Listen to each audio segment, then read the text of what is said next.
देखो, हमारे नेता राहुल गांधी जी तथ्य के साथ अपनी बात देश के पटल पर रखती हैं, जनता के दरबार में रखते हैं। जिस तरह से महाराष्ट्र में जितना वोटर है, वो वोटर संख्या से 1 करोड़ ज्यादा वोट एडिशन किए हैं। महाराष्ट्र में जितना एग्जिट पोल फेल कर गया, महाराष्ट्र में जितना ओपिनियन पोल फेल कर गया, महाराष्ट्र में जो भी पॉलिटिकल वर्किंग हुआ था वो फेल कर गया। लेकिन महाराष्ट्र में वोट चोरी के कारण हमारा सरकार नहीं हो पाया और बीजेपी सरकार में आ गया। उसी तरह से मध्य प्रदेश और हरियाणा में भी वोट चोरी के कारण ही जो एक्सरसाइज हम लोग किए थे, हरियाणा में तो मैं पार्लियामेंट का स्क्रीनिंग कमेटी का चेयरमैन था। उस समय जो वोटिंग परसेंटेज था, उस समय हमारे परफॉर्मेंस जो था, उस हिसाब से रिजल्ट नहीं आया। विधानसभा में 2 महीना बाद चुनाव होता है, पार्लियामेंट के चुनाव के बाद, और उस समय सारा इक्वेशन कैसे बिगड़ जाता है। राज्यों में जो चीज हुआ वो रिफ्लेक्ट नहीं कर पाया। और इधर बिहार में कोशिश जो हुआ कि बिहार के चुनाव को उसको चोरी करने के लिए जनता का जो वोट है, हक है, 65 लाख वोटर्स को वोटर लिस्ट से काट दिया गया।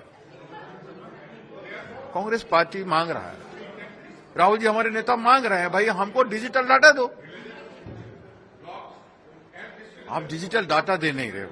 और जो वोट चोरी हुआ, जहां से हम कह रहे हैं, आप सीसीटीवी कैमरा दो।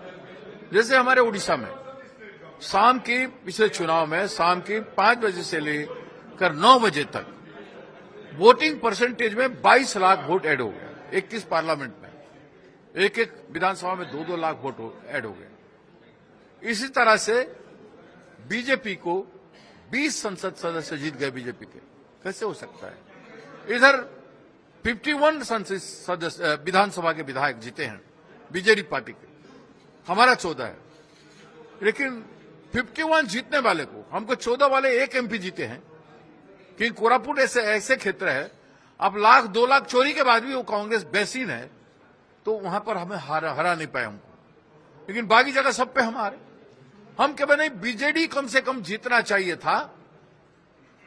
उनके वोट के हिसाब से 5 विधानसभा में 1 सीट जीतना चाहिए था। कम से कम 10 सीट उनको जीतना चाहिए था। जिस तरह से वोटिंग सिस्टम अतीत में था, विधानसभा और संसदीय चुनाव एक साथ होता रहता है हमारा, उस समय जो फिगर हुआ करता था, हमने 2009 में 5 संसद सदस्य हमारा जीते थे। हमारा विधानसभा मात्र 37 था, 27 था। 27 विधायक में हम 5 संसद सदस्य जीते थे उड़ीसा में।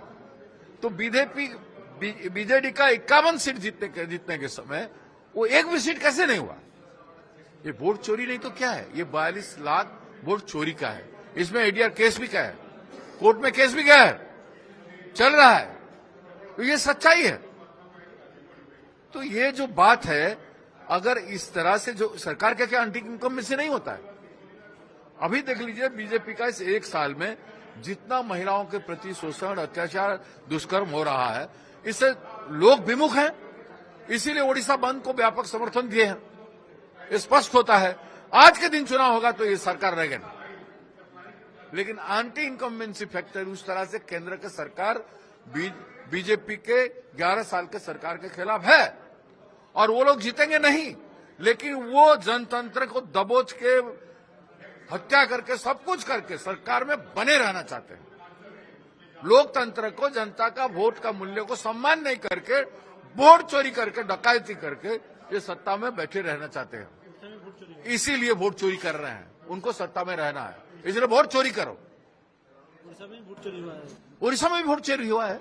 वो अब देखिए, मैंने आपको बताया, मैंने उदाहरण दिया।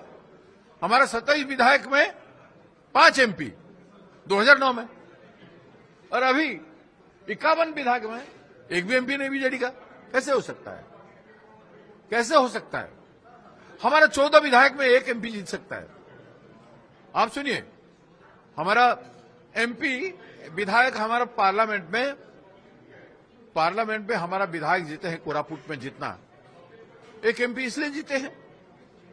तो बाकी संसदीय क्षेत्र में ऐसा क्यों नहीं हुआ? ये स्पष्ट है, वोट चोरी के अलावा कुछ नहीं। राहुल जी आज पूरा देश को इसके बारे में अगवा कर रहे हैं, जानकारी दे रहे हैं, लड़ रहे हैं। वोट को अगर रोका जाएगा तो देश में हो रहा चोरी को, देश में हो रहा अन्याय को, अत्याचार को, सब कुछ को रोक सकेगा, देश को बचा जाएगा। ये सरकार बिकता है, झुकता है, कभी अमेरिका के सामने, कभी किसी राष्ट्र के सामने, तो अब चाइना के सामने झुकने जा रहे हैं। तो ये सरकार झुकता है और लोगों को लूटता है, किसानों को सम्मान नहीं करता है, महिलाओं को सम्मान नहीं करता है, नौजवानों को आदर नहीं करता है। ये सरकार कुछ भी नहीं करता है, इतना एंटी इनकम्बेंसी है, फिर भी जीतता है वोट चोरी करके, और वो अपना मौज मस्ती में रहते हैं। जैसे यहां पर हैजा में लोग मर रहे थे, प्रधानमंत्री आए रहे थे, महिला का दुष्कर्म हो रहा था, चित्कार कर रही थी, न्याय मांग रही थी, वो यहां पर उत्सव मनाने सरकार का पैसा 200-300 करोड़ रुपया खर्च करके गए। तो इस तरह से चलता रहेगा। इसका लड़ाई हम लड़ेंगे। ओडिशा में भी हम, पूरे देश में कांग्रेस लड़ेगा, और ओडिशा में भी हर डिस्ट्रिक्ट में हम सोमवार को, मंडे को प्रेस कॉन्फ्रेंस कर रहे हैं और गांव-गांव में इस बात को फैलाएंगे।